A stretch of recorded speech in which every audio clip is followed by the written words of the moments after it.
Hello, everybody. Scott Golden here with Golden Opportunities Coaching. Welcome to those of you who are new. Welcome back to those of you who are seasoned veterans of what we do around here. What we do around here is we kind of connect with psychological, emotional, and spiritual topics in a rapid way, and we do that in an audio format on a daily basis.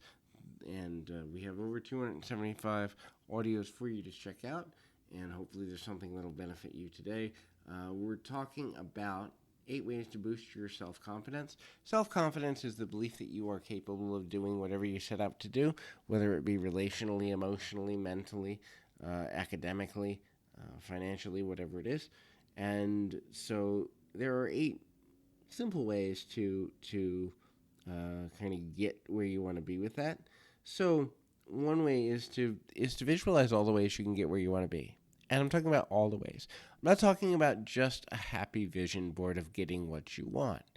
But how many ways can you create within your mind of possibility to get where you want to be? Is it a connection? Is it a conversation with a person? Is it pushing yourself through the night? Is it staying up and learning? Is it taking an online course? Is it going and talking to multiple people?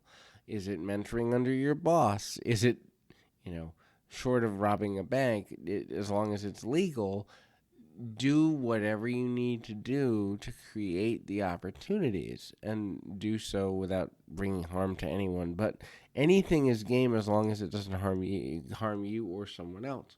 The next thing is affirm your own value. What have you, and it may help you to make a list of the times you overcame things you didn't think you could. Go back in your life as far as you can remember. Maybe it's elementary school, maybe it's middle school, maybe it's high school, maybe it's early adulthood, but as far back as you can remember, make a physical list of the things you've done you never thought you would. We're not talking about tie your shoes unless that was a major problem for you, but we're talking about times that you really wanted to accomplish something, getting up in front of a class and speaking, playing a musical instrument, acing a test, asking out that girl or guy you're into, whatever it is. Make a list of the times that you've done things you didn't think you could or would, and then look at how far you've come. The next thing on this is face your fears, confront your fears. It's okay to be afraid. There are many things that I've been afraid of in my life. The biggest now is living a life at less than 100%, meaning going through the near death experience I had with the medical challenges I had that began in the summer of 2018. I literally looked at my life and realized how fragile it was, and realized that I'm not guaranteed a certain length of time. And so I was living for other people for several years before that, actually probably more than a decade before that.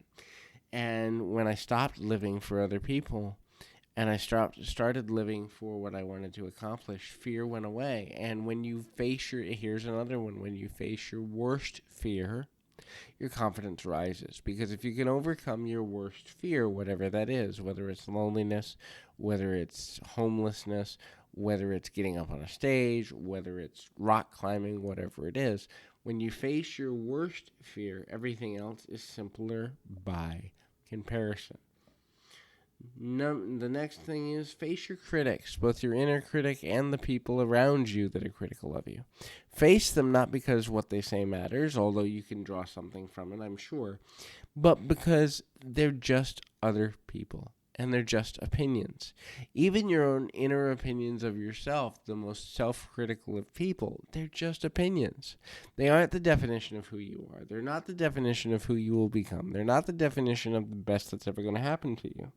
And when you live like your identity is tied to what a critic says or does, then you are missing out on the growth process in such a vibrant and often somewhat difficult way.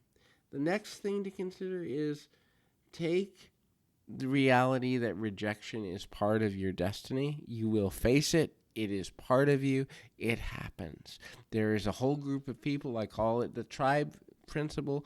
The tribe, there are 3 tribes of people. One tribe is always going to agree with you. They're your biggest supporters.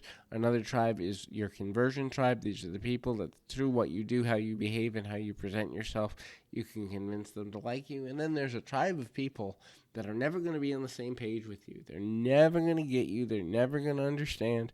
And they don't need to because it's not in their pathway to do so. When you begin to understand that 1/3 of your life is going to be people that are part of that tribe that doesn't get you, that's okay. And when you accept that rejection as part of that process, you begin to welcome rejection because it's like, well, I can make room for somebody who's going to accept me. The next thing is set yourself up with habits of a winner. Whether it's daily meditation, a healthy diet, a healthy mental approach to life that includes neutrality as part of the process, whatever it is, create habits that allow you to win more than you lose. You're not going to win every time. You're not going to have success with every venture you take or every conversation you have. But when you set yourself up to win more than you lose, that is, to be a winner more than 50% of the time, that means you're kind of beating the game of life, and that should be your goal. The next thing is help and serve as many people as you can as often as you can.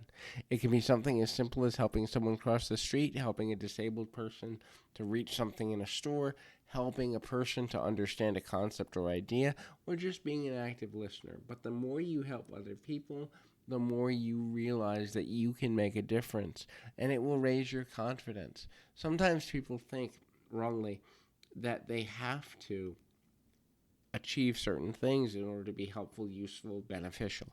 In reality, all you have to do to be any of those things is be emotionally, mentally, and physically present. And you can do that every day in every way. The last is take time for self care. You are wonderful just as you are.